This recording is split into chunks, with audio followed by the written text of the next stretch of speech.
People, India is facing one of the worst economic crises of all time. And as we speak, half of our country is sinking into poverty. So if you want to save our country from sinking into poverty, hear me out for the next 3 minutes. Because what I'm about to tell you is something that no media house will tell you. And most importantly, I'm going to give out a practical solution that can be implemented by ordinary people like you and me to save our country. So if you think I make sense to you, please share this video with as many people as possible. People, Diwali is right around the corner and it is going to give us a golden opportunity to make a valuable contribution to the economy of this country. Before that, you need to understand what exactly is the bigger picture of our economy and where exactly is the problem. While most people think that the drop in GDP is the biggest problem in this country right now, I gotta tell you that it is merely the tip of the iceberg. What's even bigger a problem is that this loss in GDP has been caused more due to the losses caused to the poor people and less due to the losses caused to the rich people.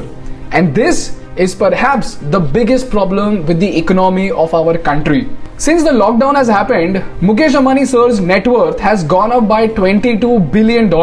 And on the other side, 400 million Indians have been pushed deeper into poverty.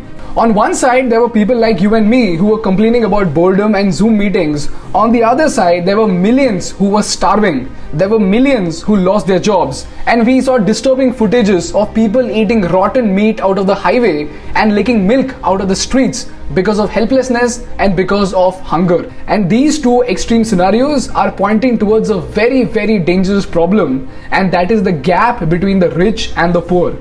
If you read magazines like The Economist, you will understand that the gap between the rich and the poor is by far one of the biggest obstacles for the growth and development of any country. And if this gap continues to grow at the rate at which it is growing right now, superpower बनने का तो छोड़ ही दो, India will not even become a developed nation for the next 10 years.